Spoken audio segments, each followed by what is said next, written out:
একটা একটা আপনার অপপ্রচার যে চলছে যে বিএনপি সংস্কার বিরোধী, এটা সত্যি, এটা মানতে হবে।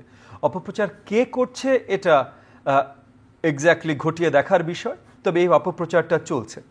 এটা অপপ্রচার চলার একটা কারণও আছে যে কয়েকটা দল থেকে পরিষ্কার আওয়াজ আসছে যে বিএনপি সংস্কার বিরোধী। কেন আসছে? কারণ সংস্কারের যে আলোচনাগুলো, ঐক্যমতের যে আলোচনাগুলো, এই আলোচনাগুলো কিছু কম্প্রোমাইজেসের মাধ্যমে হয়। যেমন এই যে আমি প্রথমেই বলেছিলাম যে আমার দলের পক্ষ থেকে আমরা আমাদের প্রিন্সিপালের সাথে পুরোপুরি সাংঘর্ষিক না হওয়া পর্যন্ত আমরা কম্প্রোমাইজ করতে রাজি। এমন অনেকগুলো দলকেই দেখেছি আমরা কম্প্রোমাইজ করে যাচ্ছে। এর মধ্যে বিএনপিকেও আমরা দেখেছি যে তারা কম্প্রোমাইজে এগিয়ে আসছে, কম আর বেশি সবাই এটা এগিয়ে আসছিল।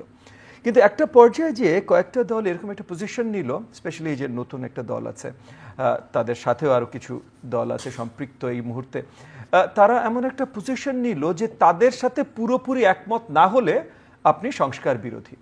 পুরোপুরি একমত না হলে এমন কথা এসেছে, যেমন মনে করেন এনসিসি, একটা ন্যাশনাল কনস্টিটিউশনাল কাউন্সিলে একটা আইডিয়া ওনারা নিয়ে এসছেন।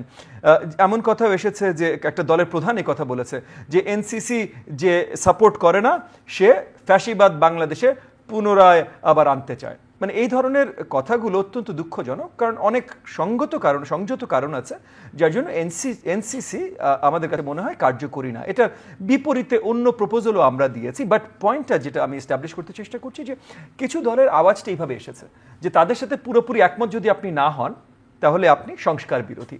এবং এই জায়গায় অত্যন্ত দুঃখের সাথে আমি বলবো যে সরকারের আছেন বা সরকারের হয়ে কথা বলছেন এরকম অনেকে একই সাথে এটার সাথে একটু তালে তাল মিলিয়েছেন।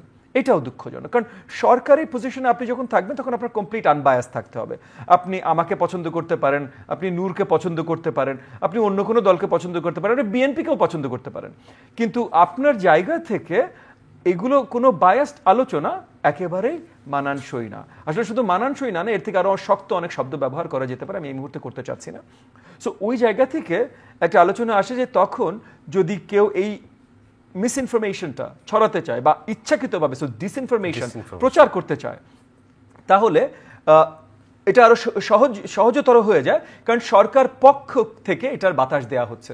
আর সরকার পক্ষ থেকে যখন বাতাস দেওয়া হয়, একই সাথে কিছু রাজনৈতিক দল এটাকে বাতাস দিচ্ছেন, তখন আসলে বিএনপিরও একটা দায়িত্ব চলে আসে যে এটা পজিটিভলি এবং শক্তভাবে এটার বিপরীতে তাদের আওয়াজ তোলা।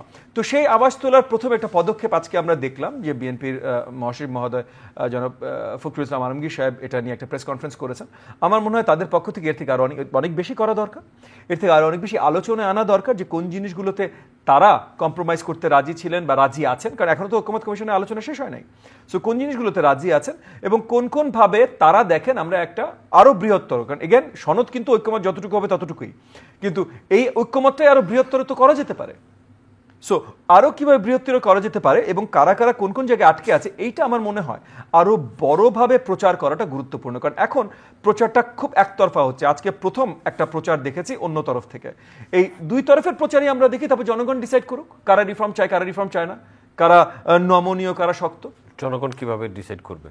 আপনারা খবরের মাধ্যমে যখন দুই পক্ষের কথা কন্টিনিউসলি শুনবে, দুই পক্ষের সাইডটা দেখতে থাকবে, তখন জনগণ তাদের মত ঠিক করতে পারবে। সো তারা যখন নির্বাচনে ভোট দিতে যাবে তারা জেনে শুনে ভোটটা প্রদান করবে।